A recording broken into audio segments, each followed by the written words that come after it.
término de probabilidad. ¿Qué creen ustedes o cómo definirían lo que es la probabilidad? ¿Qué es la probabilidad? Algo que no es certero. Algo que no es certero. Son posibilidades. A ver, Chila, acláreme eso. Alguien que no es soltero, ¿cómo es eso? Algo que no es certero, es decir, que no se ya. tiene como conocimiento de que es o no es exactamente así. Es Oye, algo que va perfecto. titubeando. Sí, esta niña acabó de decir, algo que no es cierto, no es certero, o sea, cuando hay incertidumbre, ¿no verdad? O sea, la probabilidad yo la puedo aplicar cuando no tengo la certeza de algo. Lo acabó de decir Chila, perfecto. Y también a la teoría de la probabilidad se la conoce como eso, la ciencia, la teoría de la incertidumbre.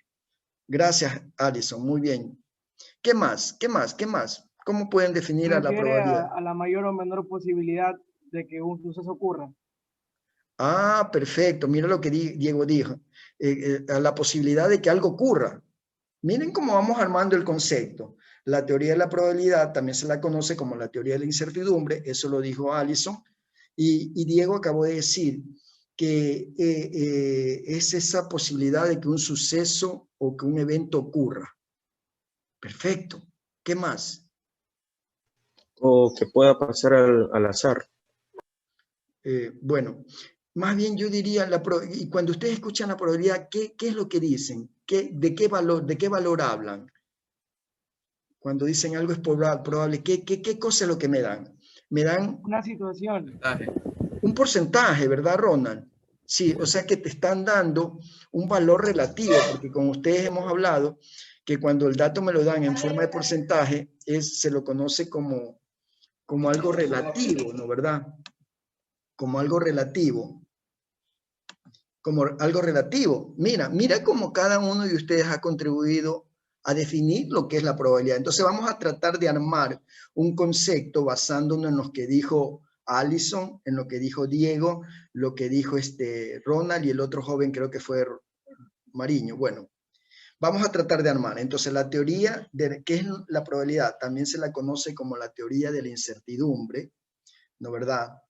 Que es un número, como Ronald lo dijo, es un número que está comprendido entre el 1 y el 0, pero que es un número expresado en forma relativa, ¿no verdad? Para tratar de explicar la posibilidad o la posibilidad de que un suceso ocurra. Ese puede ser un concepto de probabilidad, ¿sí? A ver, alguien que lo repita con su propia palabra, pero manteniendo el enfoque que acabé de decir. Cualquiera. ¿Qué entienden como la teoría de la probabilidad o qué se define como la probabilidad en base a lo que acabamos de decir? Eric Moreno, te veo que quieres hablar. Habla, hijo. ¿Cuál podría ser el resumen de lo que entiendes por probabilidad? No me están poniendo atención. La probabilidad está basada básicamente en lo que es la teoría de la incertidumbre y para esta contribuyen datos que son totalmente relativos. Ya, muy bien, perfecto. Eso. Con su propia palabra lo dijo, ¿no? Entonces, a la probabilidad también se la conoce como la teoría de la incertidumbre, ¿no verdad? O la ciencia de la incertidumbre. Al estudio de la probabilidad, la teoría de la probabilidad se la conoce también como la ciencia de la incertidumbre. Y ya construyendo finalmente el concepto, podríamos decir que estadísticamente hablando, la probabilidad es un número que está comprendido entre el 0 y el 1, inclusive. Los que están tomando nota, por favor, apunten eso. Estadísticamente hablando, la probabilidad se define como un valor que está comprendido entre el 0 y el 1, inclusive, ¿no verdad? Que describe la probabilidad relativa, perdón, que describe la posibilidad relativa de que un evento ocurra. Ya, ese puede ser un concepto final de probabilidad. Entonces, es un número comprendido entre el 1 y 0, inclusive, ¿no verdad? Que describe la posibilidad relativa de que un evento ocurra. ¿por qué digo inclusive? Porque ese número que es en forma de porcentaje o fracción entre 0 y 1, como lo dijo Ronald, ¿no verdad? Puede ser el 0 o el 1. Si la probabilidad me sale 0, significa que ese evento no, probablemente no se dé. Es imposible que se dé. Pero si la probabilidad es 1 o 100%, ¿qué significa? Que estoy seguro de que ese evento se va a dar. ¿Sí? Veamos un ejemplo de cuando hay la probabilidad 0 y la probabilidad 1. Ya, yo puedo decir que tengo un valor de probabilidad de 1 en el sentido de que ustedes en el transcurso de este día en algún momento tomarán una bebida líquida. En algún momento, ya sea en la mañana, en la tarde, en la noche, pero en cualquier momento ustedes van a ingerir una bebida líquida. ¿Eso es 100% probable o es imposible que ocurra? Creo que 100%. 100% probable. 100%. Es 100%. Si ahorita yo les pregunto, ya la mayoría de ustedes ya tomó una bebida, porque desayunó, tomó cafecito, tomó agua, tomó un juguito, algo. ¿Por qué? Porque el ser humano no puede vivir sin agua, el líquido vital, y puede ser que yo tome agua en diferentes formas, en un café, en un jugo, o la puedo tomar directamente, ¿verdad? Entonces, esa probabilidad es 100%, ahí vale 1. Ahora, vamos a dar un ejemplo de una probabilidad donde el valor sea 0. Por ejemplo, ¿cuál podría ser un ejemplo de una probabilidad valor 0? Probabilidad de ganar la lotería sin comprar un boleto. Excelente, que me gane la lotería sin comprarme un boleto. El hecho de que te ganes la lotería también es bastante remoto, porque ¿cuántos números se generan de la lotería? ¿Cuánto? Son como 70.000 números. Entonces, la probabilidad de que te ganes la lotería es, si tú compras un boleto, es 1 sobre 70.000. Saca la cuenta, divide 1 para 70.000 y te da 1 por 1.1 por 10 a la menos 5, algo así. Revisen, 1 para 70.000. O sea que la probabilidad de que te ganes la lotería es 0.000000001, con 7 ceros o 5 ceros, no sé. Eso es casi 0. Pero, No, totalmente nulo igual. ¿cuánto te salió? 0.000127. Por 10 a la menos 5. Sí. ¿Cómo salió Génesis? 1.42 por 10 a la menos 5. Vieron, 1.42 por 10 a la menos 5. Significa que es, a la menos 5 significa 4 0 antes. Punto 0.00001. O sea, es casi 0. Ingeniero, pero igual no se debe considerar nula, ¿verdad? Porque igual existe. Claro, o sea, no te sale 0, por eso es que siempre hay alguien que se la gana, pues. Por eso, entonces, pero yo pedí un ejemplo de una posibilidad 0. La lotería es un buen ejemplo cercano, pero como Ronald lo dijo, pero siempre hay alguien que se la gana. Sí, porque esa persona tuvo la suerte, Ingeniero, le pero tocó, la probabilidad aumenta si la persona compra más boletos, ¿verdad? claro, pero aumentará bastante. A ver, divide si compras 2 boletos. ¿Cuánto te sale? ¿Te aumenta algo? No mucho. Si compras 4 No boletos. mucho. ¿Cuándo será la posibilidad de que te ganes toda la lotería? ¿Ah? No aumenta mucho, la verdad. No aumenta mucho. ¿Cuándo es 100% probable que te ganes la lotería? ¿Cuándo? Cuando me compre todos los boletos. Exactamente. Y comprar todos los boletos significa que vas a gastar más que el premio, ¿sí o no? Claro. Ya, entonces se dan cuenta, ¿no? Por eso es que cuando alguien se gana la lotería, la verdad es que es suerte. Es suerte porque las probabilidades de que alguien se gane la lotería son muy remotas. Casi 0. Pero Ronald dijo, pero siempre hay alguien que se gana. Sí, es esa persona que tuvo suerte. Ya.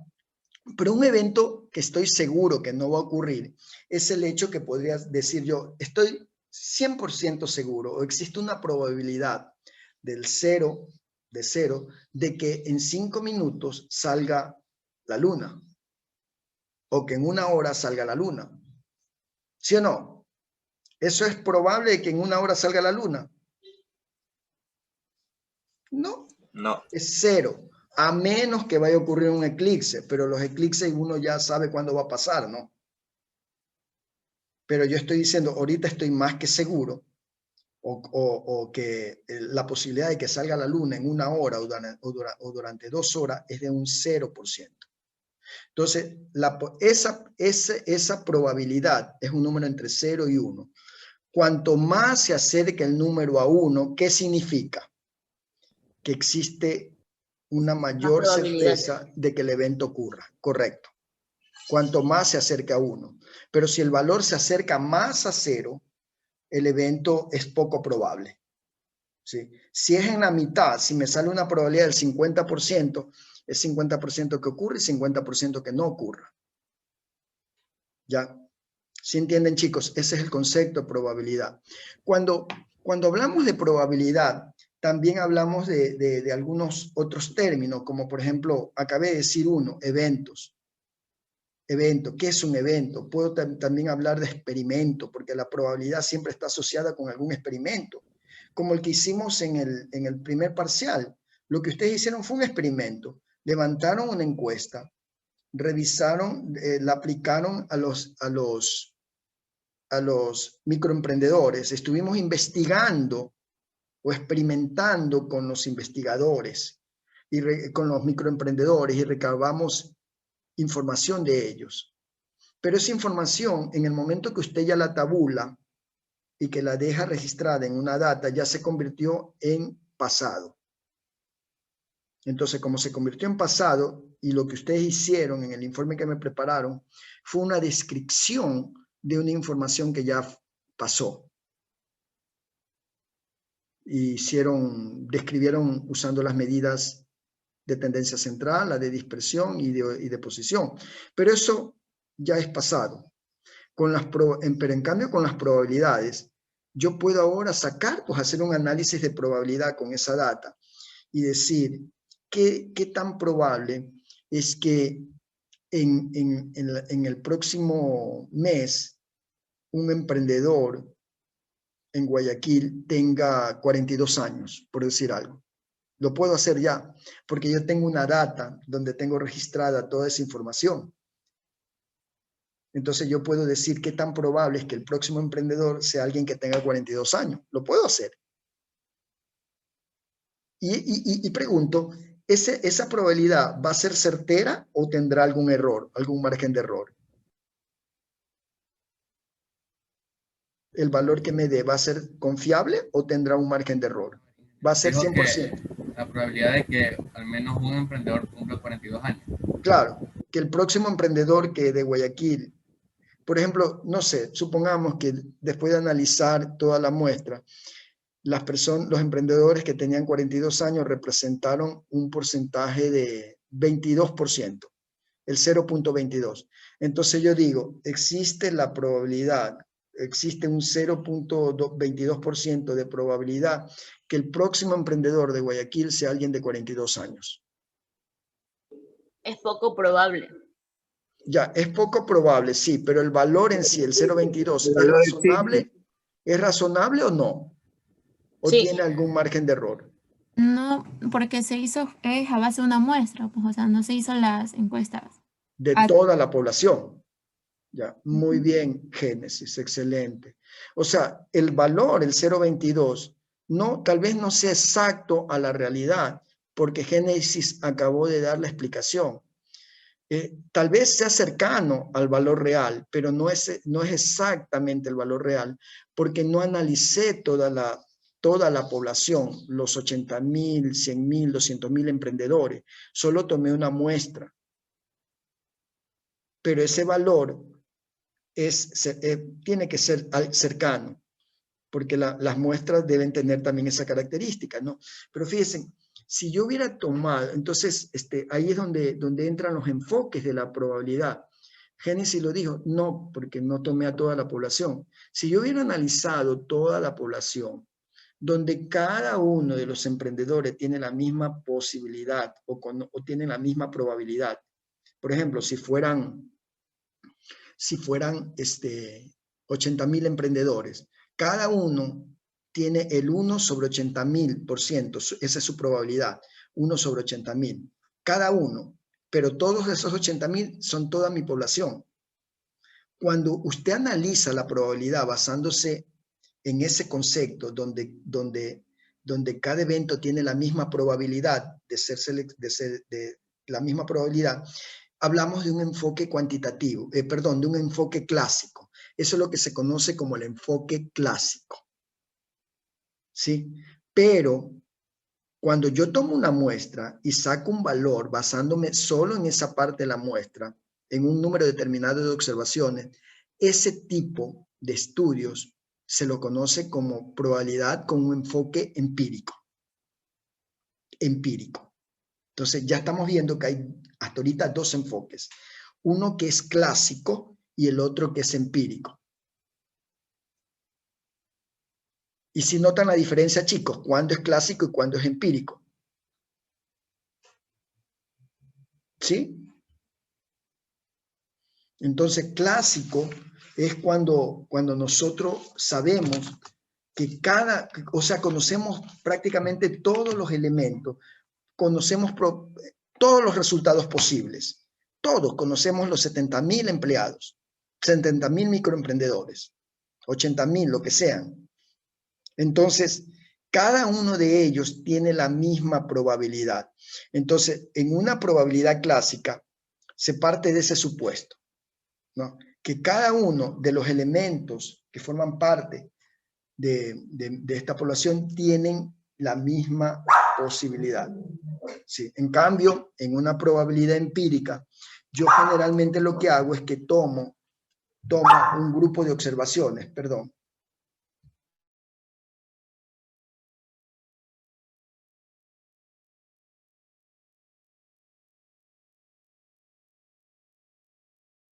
Chicos. Bien, entonces hemos visto ahorita que hay tres tipos de enfoques, de los cuales he explicado dos. El enfoque clásico y el enfoque empírico. ¿Cuál de los dos se utiliza más, por lógica? ¿Cuál de los dos? El empírico, exacto. El empírico es el método científico, porque a veces yo no puedo analizar a toda la población. Como les decía, en este tipo de sondeos o encuestas que hacen para saber qué candidato va a ganar, están utilizando un análisis o un enfoque empírico, porque no están investigando a toda la población que va a votar. Solamente toman una muestra y sobre esa muestra sacan ellos sus proyecciones. ¿No verdad? ¿Que tiene error? Sí va a tener error, pero el error debe ser lo menos posible para si se hizo bien el muestreo.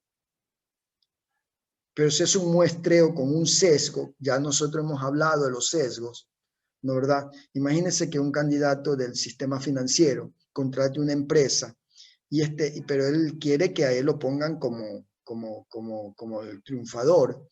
Entonces, ¿qué va a hacer la empresa para cumplir con lo que quiere el cliente? ¿Qué va a hacer? Probablemente tome una muestra de 4.000 personas, pero esos 4.000 personas son del sector por donde él vive, de sus simpatizantes.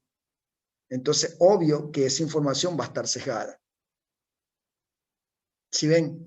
Entonces, cuando un encuestador me dice que tiene tal resultado, yo primero lo que pregunto es, dame el tamaño de la muestra, qué tipo de muestreo utilizaste, ¿no verdad? Y qué tan representativa es la muestra con respecto a la población. Porque si no, no tiene sentido, no es técnico eso. ¿Ya? Entonces, sí se utiliza más el enfoque clásico, por eso, porque yo trabajo siempre con observaciones. ¿Ya? Y el enfoque subjetivo, ¿a qué se refiere el enfoque subjetivo? Cuando no conozco información, cuando no tengo ni siquiera datos, ni la idea más remota de qué es lo que pueda pasar en el futuro. Entonces me baso en la subjetividad, y la subjetividad tiene que ver con las emociones, con el sentimiento, con lo que uno cree, con creencias, pero no es un dato real, ¿no? Es algo que simplemente lo hice basándome en las emociones. Como que ahorita yo les preguntara a ustedes qué sienten ahorita por tal candidato, o cómo se sienten con tal candidato.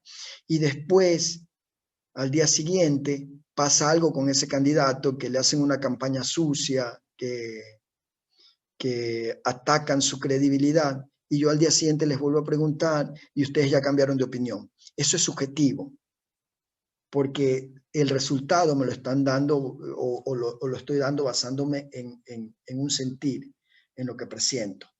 ¿Ya? Entonces, chicos, hay esos tres enfoques. ¿Ya? Es algo momentáneo, entonces. La subjetividad es más emocional, más por sentimiento. Les voy a hacer un ejemplo clásico de la subjetividad para que entendamos mejor estos tres enfoques. A ver, primero, vamos a abrir un archivo en Excel. Voy a crear un archivo en Excel nuevo. Ratito.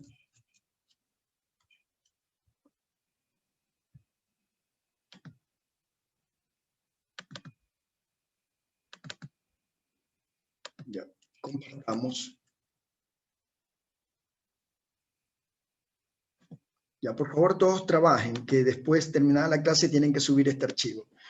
Ya, entonces, vamos a poner el primer enfoque, ¿no? Vamos a poner, por ejemplo, el enfoque. Voy a empezar al revés. Voy a empezar con el enfoque subjetivo.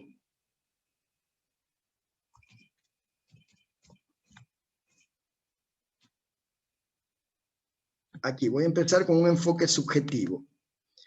Luego acá voy a poner un enfoque objetivo, pero lo voy a hacer empírico.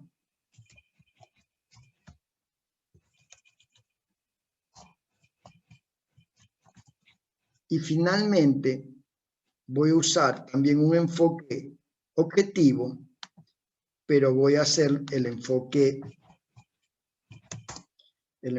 clásico. Voy a empezar un poquito de atrás hacia adelante, ya van a ver por qué. Porque el clásico generalmente es el más complicado de determinarlo, porque se trabaja prácticamente con todos los posibles resultados. Y a veces tener a disponibilidad todos esos posibles resultados es costoso, porque significa tratar prácticamente con toda la población, ¿verdad? Entonces vamos a empezar así.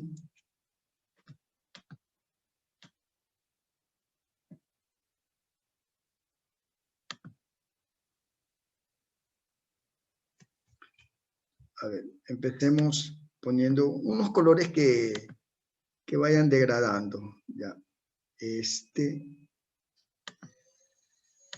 Luego acá un colorcito un poquito más oscuro. Y finalmente el clásico le vamos a poner así un color más representativo. Bueno, aquí para que se resalte el título le pongo la letra con blanco. ¿Ya? A todos pongámosles la letra en blanco y pongámosela bien. No, dejemos nomás los dos primeros con negro. Ups. Ya, ok. Ya, chicos. Entonces verán, ¿qué tema voy a investigar? ¿Cuál va a ser el experimento que voy a hacer ahorita? Verán, voy a hacer un experimento.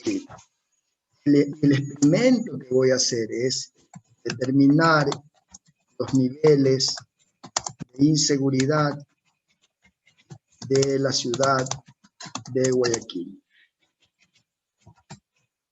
Ese es el experimento. ¿Ya? ¿Qué es un experimento? ¿Qué es un experimento? ¿Cuál podría ser la definición que le demos a un experimento? ¿Qué es un experimento? Un experimento se entiende como un proceso, ¿no verdad?, que induce a que una y solo una situación ocurra dentro de varias posibilidades. Pongamos aquí al ladito el concepto de experimento, ¿no? Para que todo lo tengamos bien claro. Entonces, un experimento, solamente como para reforzar un experimento, como les dije, es un proceso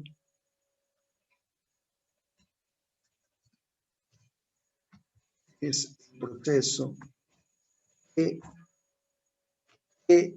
induce a que ocurra una y solo una de las varias posibilidades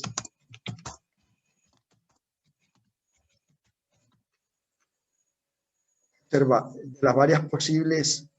las varias posibilidades observables. Sí, hagámoslo así. Eso es un experimento, ¿no?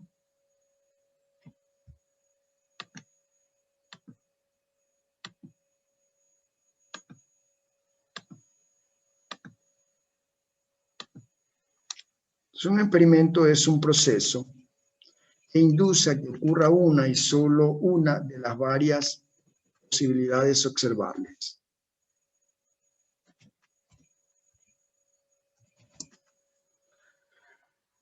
O de las varias posibles observaciones, como quieran llamar. Eso es un experimento. Entonces,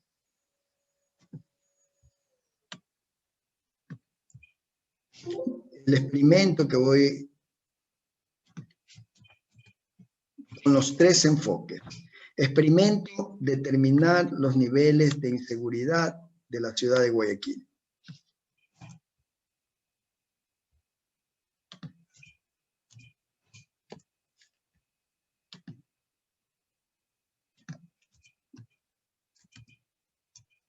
Miren, chicos, en este momento yo tengo información sobre la inseguridad de Guayaquil. Pregunto, ¿tengo algún dato, tengo alguna información a la mano? Ahorita.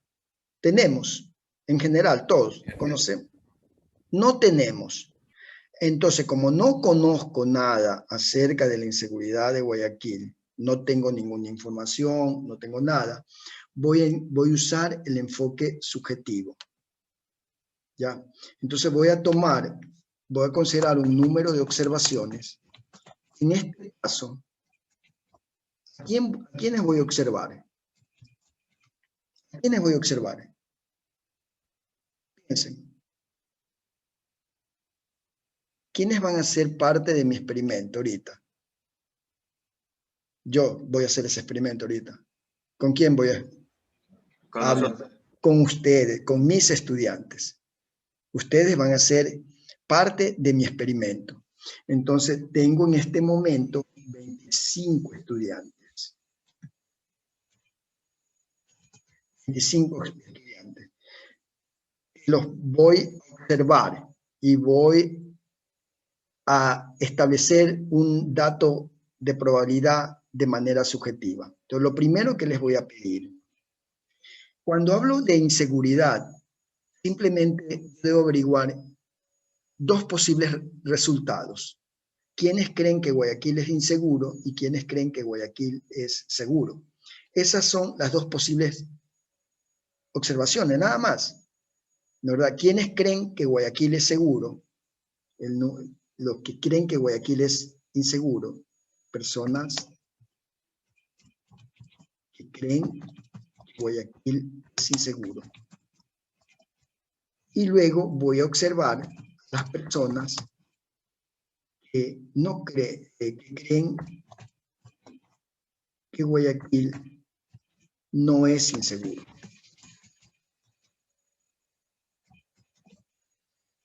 ¿Ya?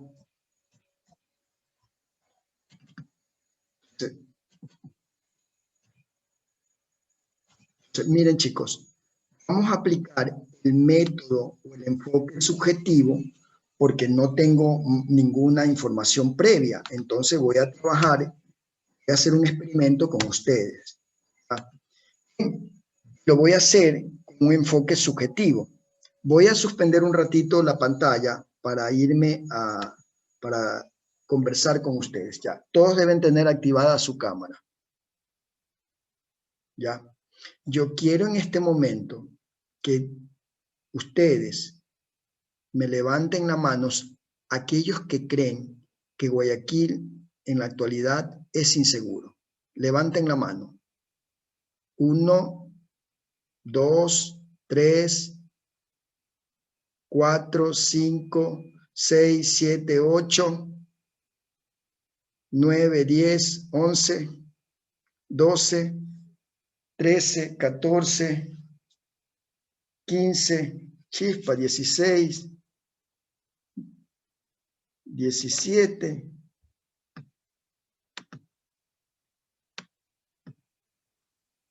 17, 18, Cristian también, ya te vi. 18. Ok. Entonces vamos a llenar ahorita los datos. Ya vuelvo a compartir. Ya, entonces, 18 jóvenes me han dicho que consideran que Guayaquil es inseguro. Por ahí creo que a uno no lo conté. Voy a ponerle 19. Ya, 19. ¿Qué quiere decir entonces? La diferencia, creen que Guayaquil, perdón, 18 me dijeron que Guayaquil es inseguro. Quiere decir que la diferencia creen que no, que Guayaquil no es inseguro, que sí es seguro. O sea, la diferencia sería 25 menos eso 19. O sea, 6 personas creen que Guayaquil es seguro. Ya, mejor cambiémosle, no pongámosle personas que creen que Guayaquil es seguro. Para entender que es lo contrario, ¿no? Así dejémoslo mejor. Personas que creen que Guayaquil es inseguro, 19, y personas que creen que Guayaquil es seguro, 6. En este momento ya puedo determinar el nivel de seguridad de la ciudad de Guayaquil. Entonces, el nivel de inseguridad no es más que un índice, que en realidad también se lo puede interpretar como un valor de probabilidad. Ya les voy a explicar por qué. El nivel de inseguridad sería, por definición, en el enfoque subjetivo, la probabilidad, yo la calculo así, ¿no? Igualito, el número de observaciones, el número de observaciones que están de acuerdo con esa característica. Como es nivel de inseguridad, yo debo tomar en cuenta entonces qué valores. Los que me dijeron que Guayaquil es inseguro, 19. Ese valor lo tomo. Y el 19 lo divido para el total de observaciones. ¿Cuántas observaciones tengo? 25. Entonces lo divido para 25. Entonces, de acuerdo con esto, el 76% de mis estudiantes consideran que Guayaquil es inseguro. Y acabé de encontrar un índice o la probabilidad, ¿no verdad? ¿Qué significa esto? Que si usted sale en este momento a hacer algo en Guayaquil, hay un 76% de probabilidad de que lo asalten. Eso es lo que usted me acaba de decir con esto. Hay un 76% de probabilidad de que lo asalten. Ese índice, ¿cómo es? ¿Alto o bajo?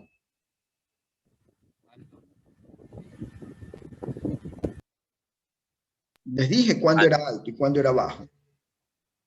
Es alto porque casi llega al 9%. Perfecto, el índice es alto. El índice es alto porque se acerca, o sea, es más del 50% y se acerca más al 1 que al 0. Es alto. O sea, esta probabilidad, este enfoque subjetivo nos dio un índice de probabilidad de victimización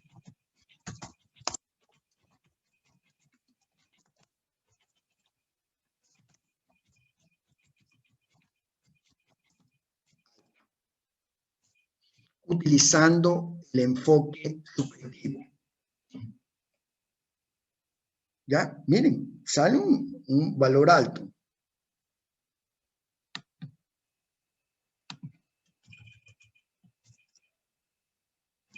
Vamos ahora a hacer el mismo experimento,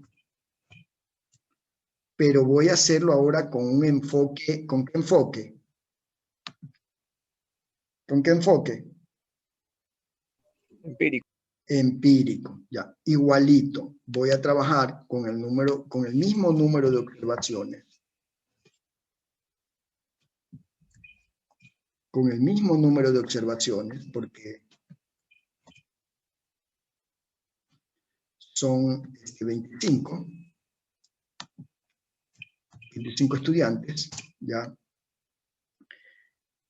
Pero ahora voy a cambiar la pregunta. Ya no les voy a preguntar qué creen, sino que voy a ser más preciso. Voy a averiguar en esta muestra quiénes fueron asaltados en el último año.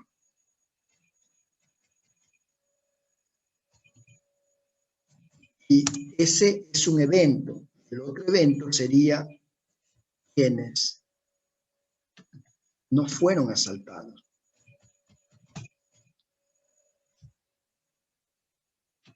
Fueron asaltados en el último año.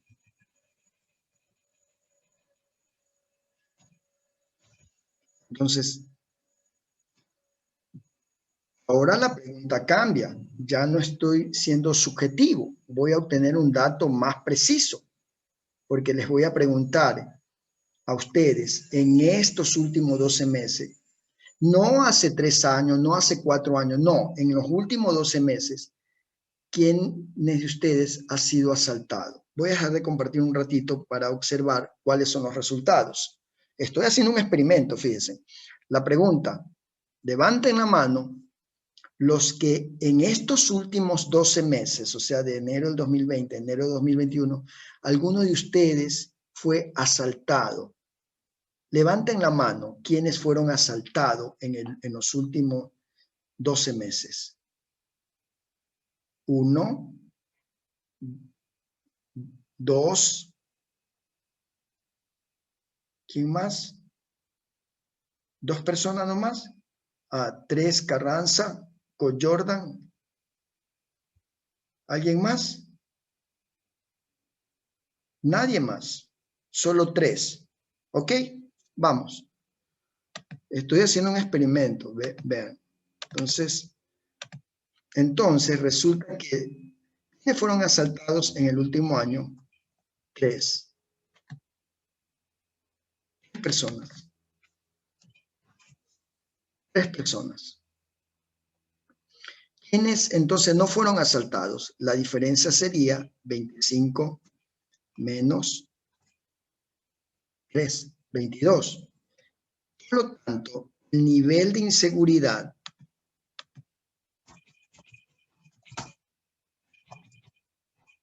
con un enfoque empírico, con el enfoque empírico, ¿a qué sería igual? A ver, chicos, ¿cómo tendría el nivel de inseguridad con un enfoque empírico? ¿Qué tengo que hacer?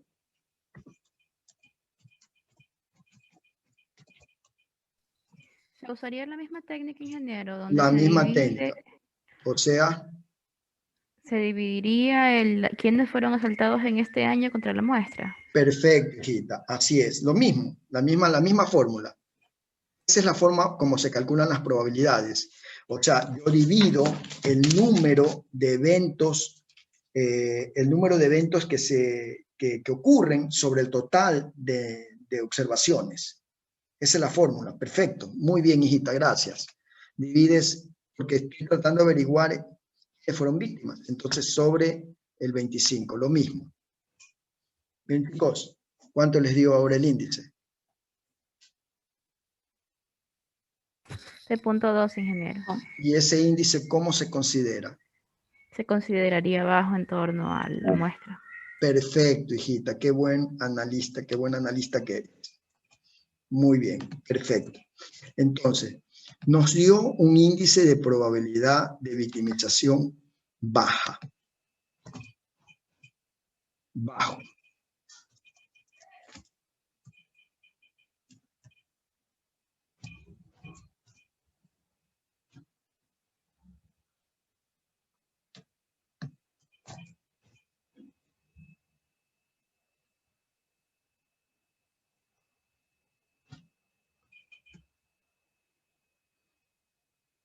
Entonces, nos dio un índice de victimización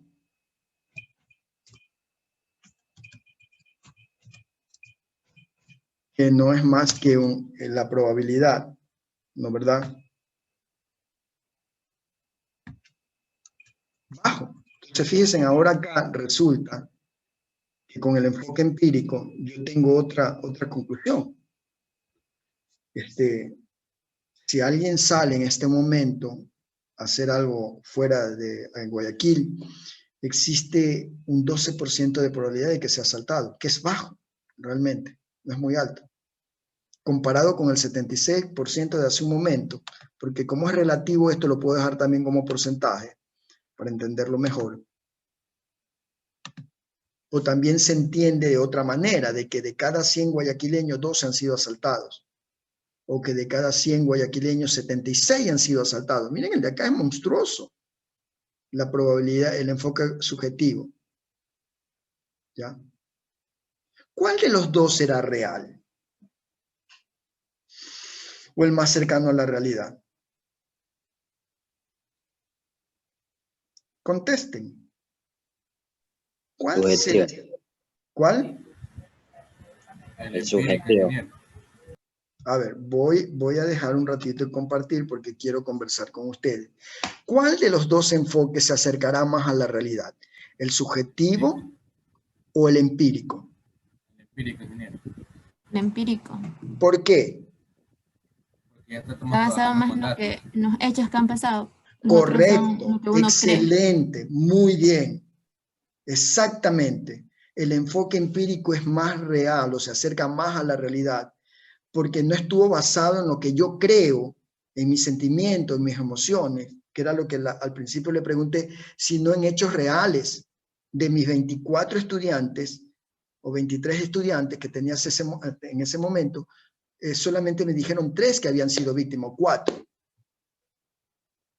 El resto no había sido víctima en el transcurso de un año. Y la probabilidad en victimización siempre se trabaja con ese rango, con ese periodo de tiempo de un año. Entonces, ese es si ustedes me dicen cuál de los dos es el dato que se acerca más a la realidad, es el empírico. El método empírico es el método científico. ¿Por qué? Porque tomé de una muestra información real. Ustedes mismos me dijeron. El otro era lo que ustedes creían. ¿Sí se están dando cuenta, chicos, de la diferencia entre un enfoque y el otro? Hay por ahí, vuelvo a insistir, unos candidatos que hablan de la inseguridad de Guayaquil y que como Guayaquil es tan inseguro, yo voy a aprobar una ley para que la gente se arme.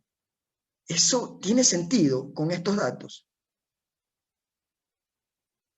¿Tiene sentido que yo arme a toda la población o que permita que cada hogar tenga una arma de fuego en su casa para defenderse de la inseguridad?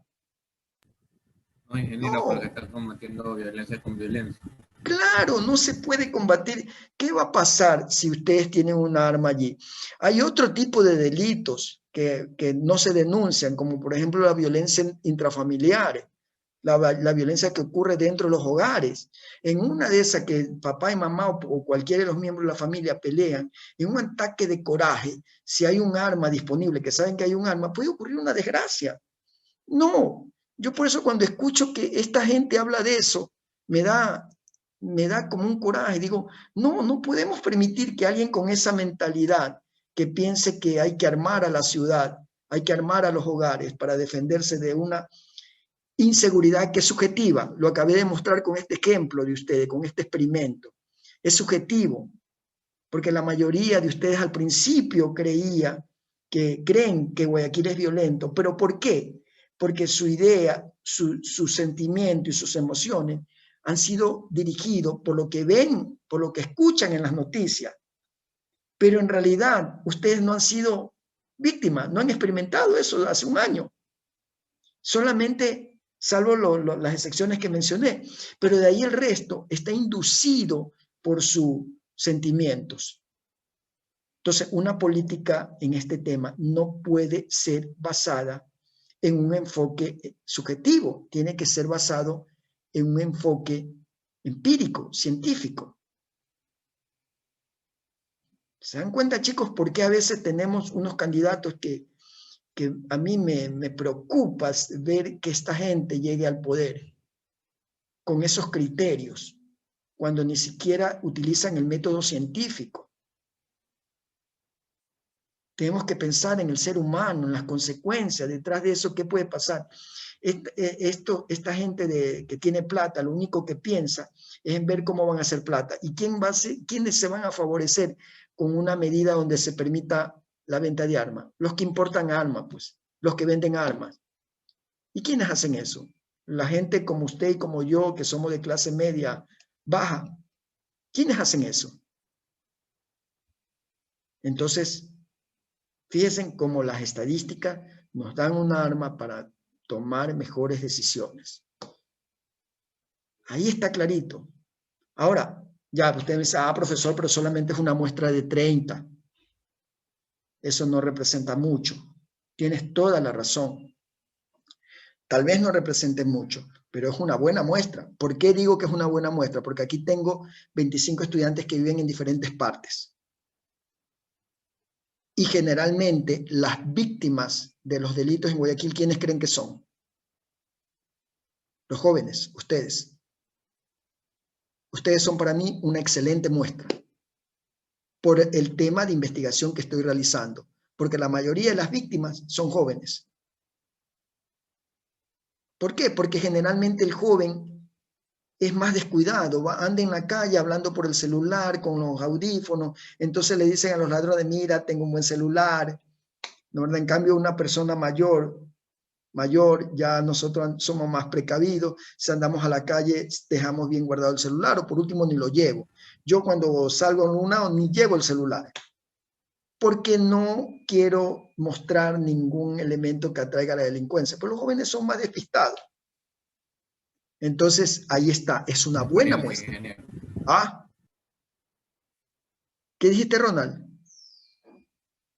Que los adultos ya tienen experiencia. Claro, o sea, ustedes son más confiados. Más confiados. Entonces, sí, tienes razón, pero mira, lo que quieren mostrar es la importancia del enfoque clásico o empírico. Ya, entonces, ahora vamos a ver qué tan real es este dato del enfoque empírico. Ya, voy a seguir compartiendo, jóvenes. Ya, y vamos ahora a irnos a un enfoque clásico. Ya, entonces en el enfoque clásico, ya dirán, pero profesor, aquí sí vamos a investigar. De hecho, es así. Primero, yo aquí, como voy a hacer un enfoque clásico, yo ya no voy, el número de observaciones van a ser exactamente cuántos habitantes tiene la ciudad de Guayaquil. Entonces, mis observaciones van a ser toda la población, van a ser el número de habitantes de la ciudad de Guayaquil.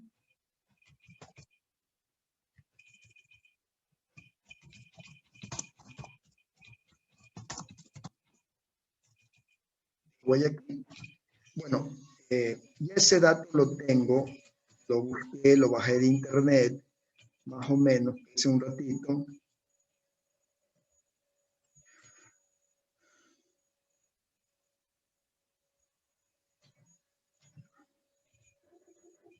Son como 2.800.000 y algo.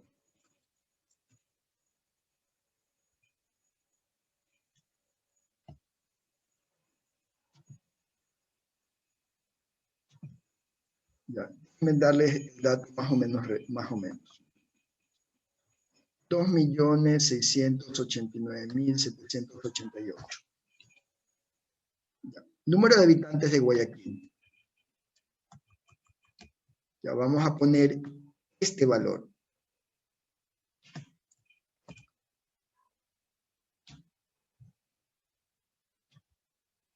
2 millones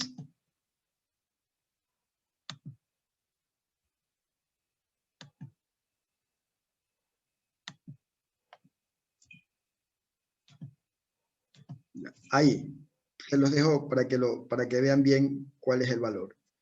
2.689.788. ¿Ya? Ahora, siguiendo con el mismo esquema, ¿qué tengo que averiguar? De estos 2.689.000, ¿cuántos fueron víctimas en el último año?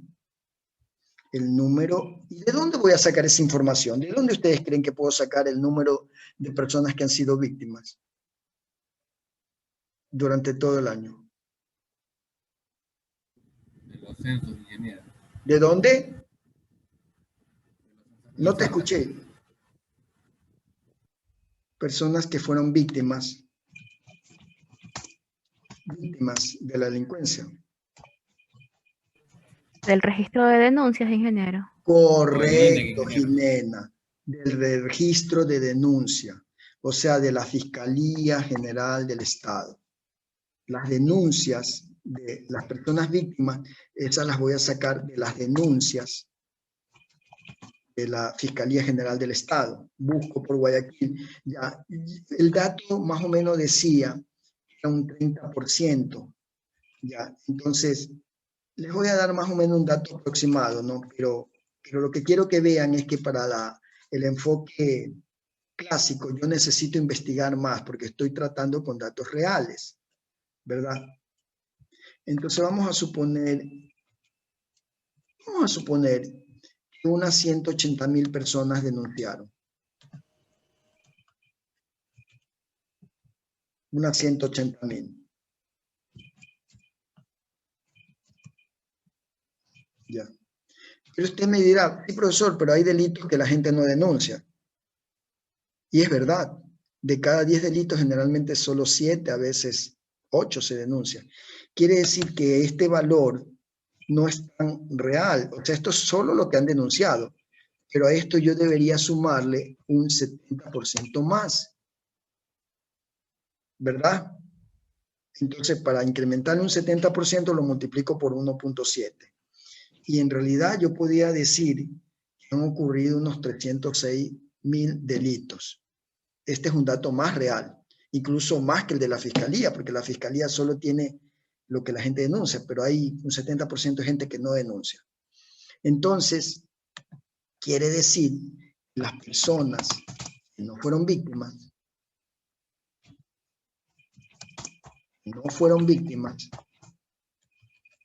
¿cuánto serían las personas que no fueron víctimas?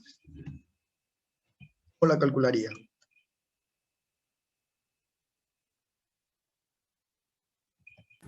La diferencia, ingeniero. La diferencia, correcto. Es el mismo esquema que hemos usado en todos los casos. Y para calcular el nivel de inseguridad utilizando el método clásico,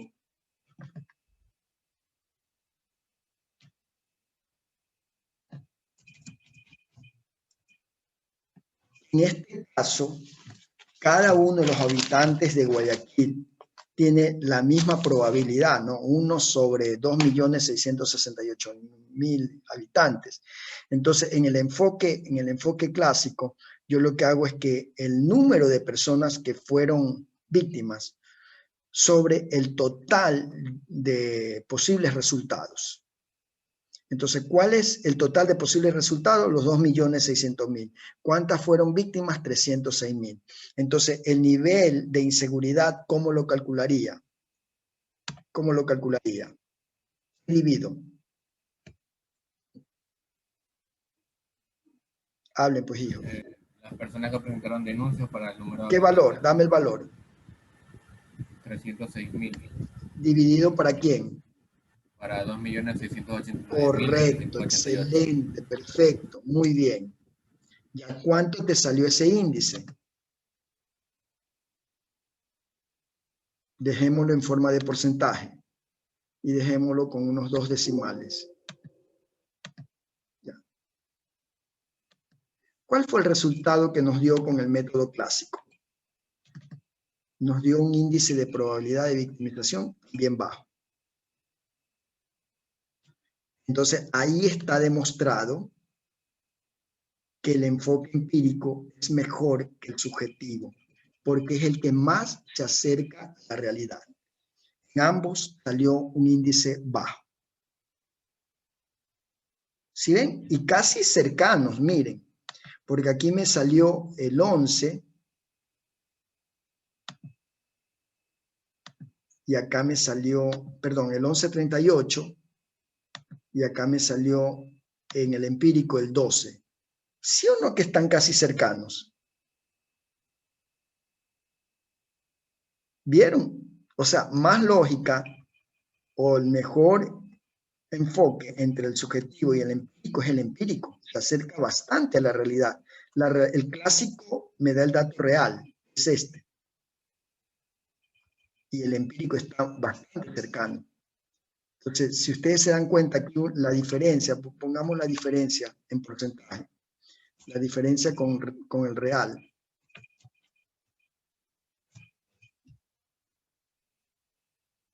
Miren cuánto es la diferencia, ¿no? Si yo lo saco en valor absoluto, resto este 12 menos el valor real de acá. La diferencia apenas me sale de...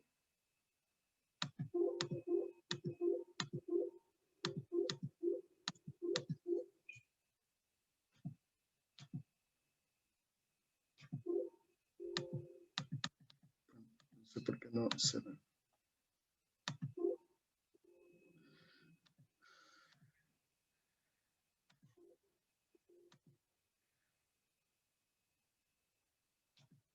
Dejémoslo con 2 decimales. La diferencia sale del 62, menos de un punto, imagínense. O sea que esta muestra que yo he sacado, por eso les dije, el experimento que estoy haciendo con ustedes es bastante bueno, porque estoy tomando una muestra de quienes son generalmente las víctimas, que son los jóvenes. Y ahí está demostrado, me salió casi igual. Estos datos de acá, el enfoque clásico lo tomé con el número de todos los habitantes, las denuncias en la fiscalía, pero a eso yo le aumenté el 70%. Le aumenté un 70% porque más o menos el 70% no denuncia. Pongámosle aquí como una notita, no más el 70% que no denuncia.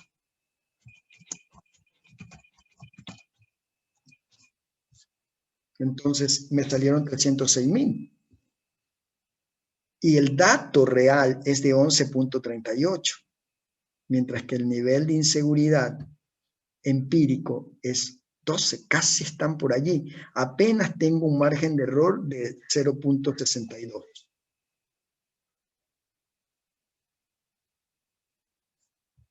A ver, voy a dejar de compartir para escucharlos a ustedes. ¿Qué piensan?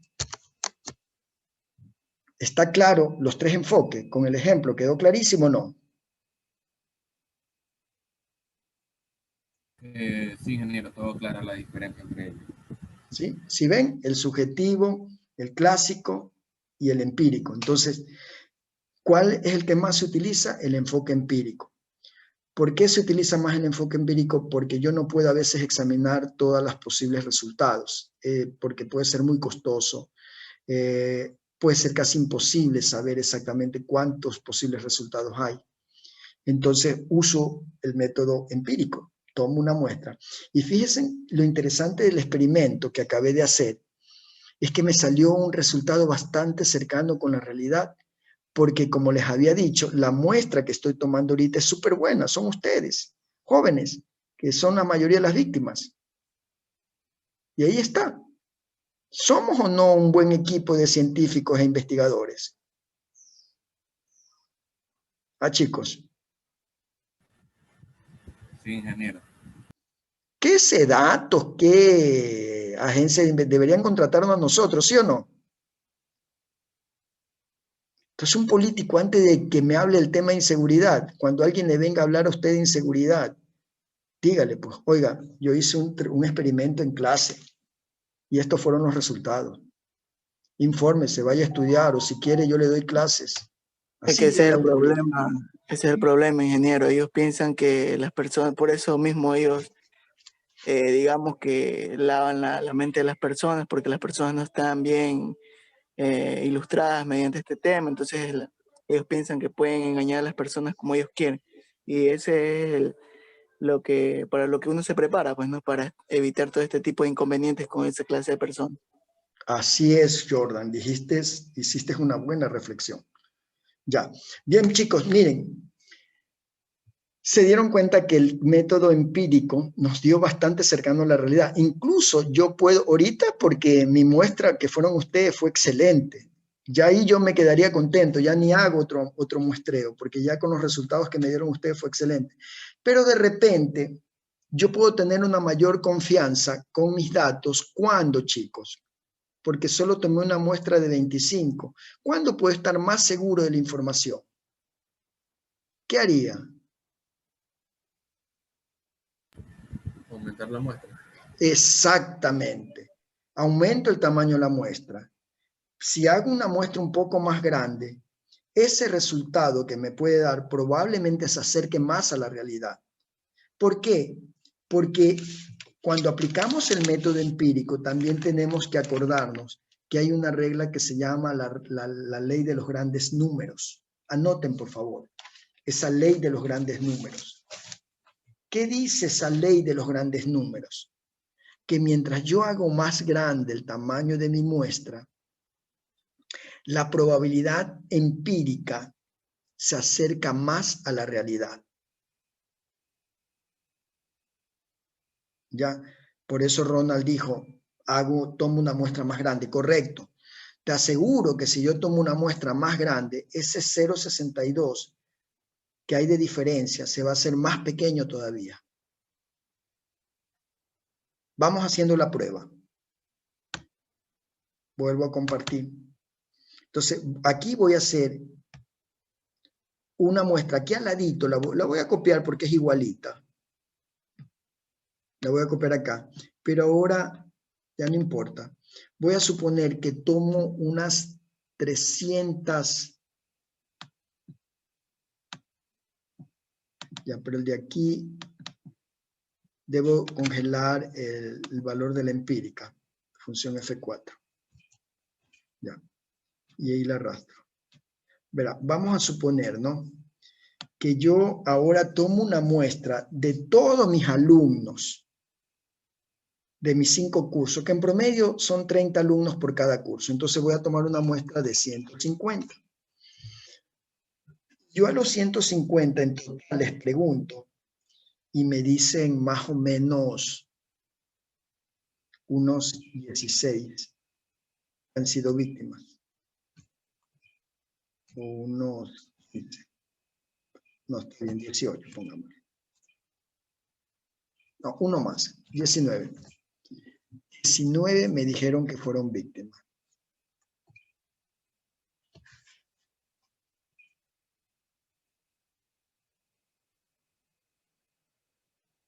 O 18, pongámosle 18. Alguien me marcó esta raya, alguien, Moreta creo. ¿Qué pasó? ¿Estás compartiendo mi pantalla? ¿Alguien hizo esto? No, ingeniero, es que desde hace rato Zoom me está sacando y está como trabado, no sé. Ya, pero parece que estás accediendo a mi computadora porque me marcaste ese visto, ¿ves? No, Oye, ya. Desactivar la opción de dibujo. Sí, ya te voy a tener miedo, loco. De repente te metes a mi computadora y me bajas toda mi información.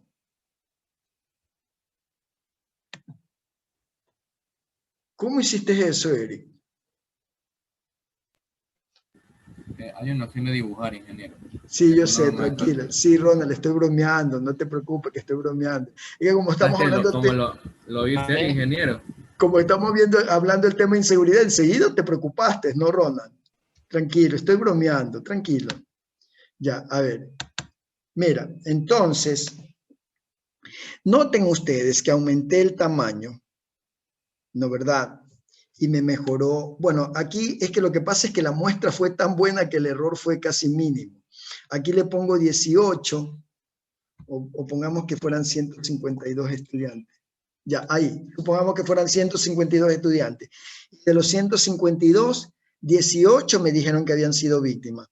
Fíjense que tengo un tamaño más grande, con 18 víctimas.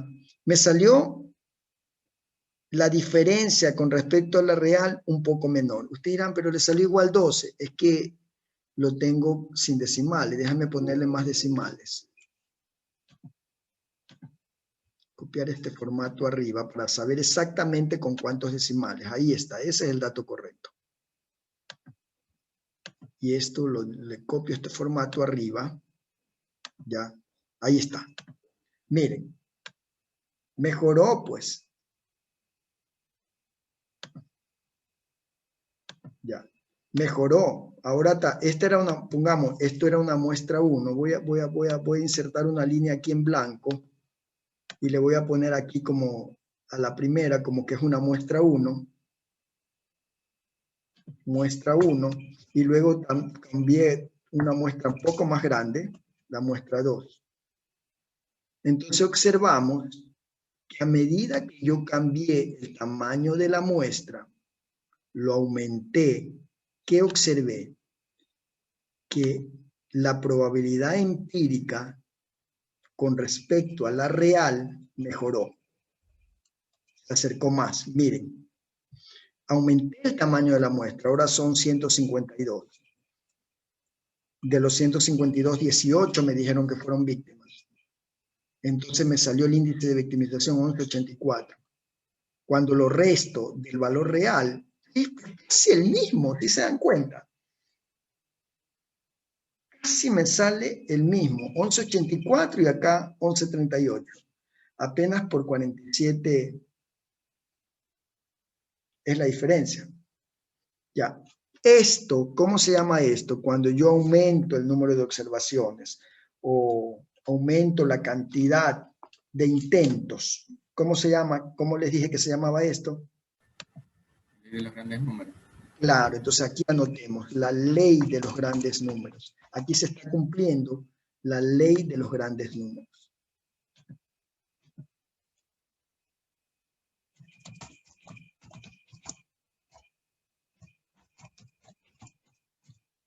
¿Qué dice esa ley de los grandes números? Esa ley de los grandes números dice que en una cantidad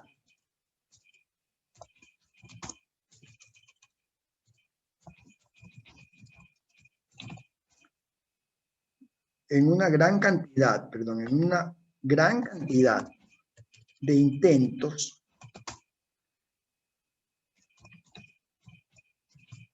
la probabilidad empírica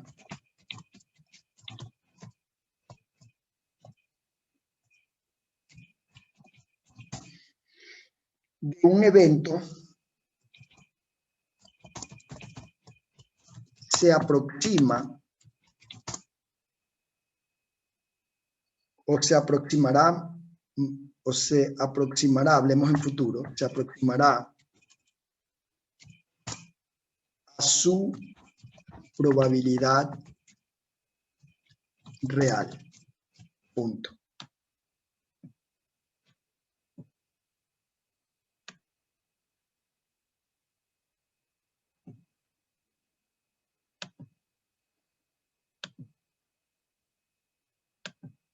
Y se está cumpliendo, porque lo acabé de observar. ¿Ya? Aquí se cumple la ley de los grandes números. Probablemente, dime. Disculpe que le interrumpa, pero ¿me puede de nuevo repetir la parte de la muestra 2? Disculpe que no pude visualizarla bien. Ya, la muestra 2 usa las mismas fórmulas, mira, ¿ves? Las mismas fórmulas son. Ya, lo que pasa es que aquí yo amplié, me imagino, suponte, yo ahora este experimento ya no lo hago solo con ustedes, con mi grupo de 3-4, sino que hago de todos los grupos. Entonces, todos en total son 152 alumnos. Y en total de los 152 alumnos, 18 me dijeron que fueron víctimas. ¿Qué hice? Aumenté el tamaño de la muestra. De 25 lo llevé a 152. Entonces, el número de de eventos probables aumentaron también de 3 a 18. Calculo el índice de victimización con la misma fórmula, divides los 18 para los 152 y te dio 11.84 con relación al anterior que me dio 12. Entonces, ¿qué es lo que yo observo? Que este 11.84 que me está dando acá se acerca más al valor real, que es 11.38, a la probabilidad clásica.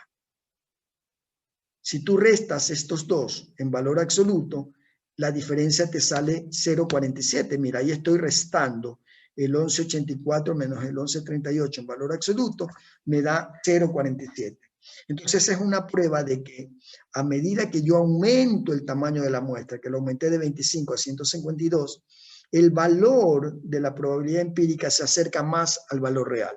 ¿Sí? ¿Me entendiste? Sí,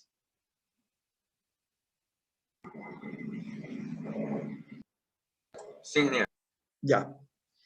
Si aumento, ponte, si vuelves a aumentar, ya no 152, ahora con 300, y pones el dato de las personas que fueron víctimas, este porcentaje ya no será 0.47, probablemente te salga 0.46, 42, se te va a hacer cada vez más pequeño, o puede ser de repente que se te incremente un poquito, te puede salir 0.58, pero va a ser un mejor resultado que con el 25.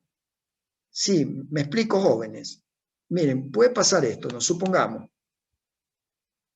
que ahora aumento, tomo otra muestra, la muestra, el joven que me hizo la pregunta, mira,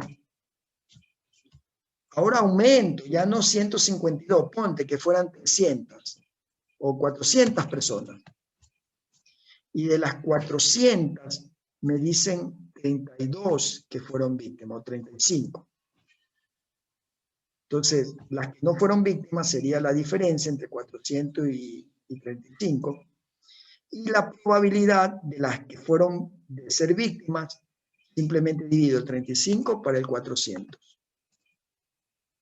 Bueno.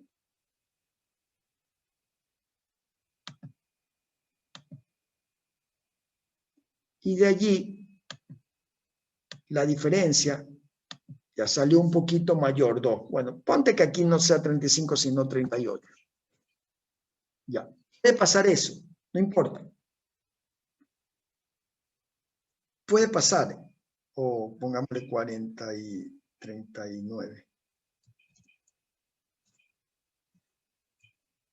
38.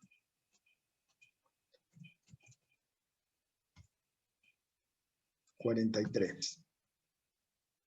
Así, ya supongamos. Aunque sean 44. Ok, así. Puede pasar eso. O puede ser 43, que te salga un poquito. Dices, pero aquí no se cumple, pues acá era 0.47 y ahora me sale 0.63. Pero está por allí, o sea, no es que tampoco se va a inflar demasiado. Con 44, ahí ya se está cumpliendo, ¿ves? Si ves, aumenté el tamaño y las personas que fueron víctimas también fueron un poquito más. Cuando calculo el índice me salió 11 y la diferencia bajó. Entonces, aquí se está cumpliendo. Pero si te sale un número un poquito mayor que el de acá, que el M2, no te preocupes. Porque si tú pruebas con una muestra más grande, ahí se te vuelve a bajar y tú comparas con la anterior y te das cuenta que te mejoró. No se preocupen. Lo importante es que deben tener presente esta ley de los grandes números. Mientras más grande es la muestra, el valor empírico se acerca más al valor real. Eso es en pocas palabras. La ley de los grandes números dice eso. Mientras más intentos, mientras el tamaño de la muestra es mayor, la probabilidad empírica se acerca más al valor real. Ya. Chicos. 12:50. Ok. Vamos a dejar hasta allí para conversar un ratito sobre lo que me preguntó Ronald.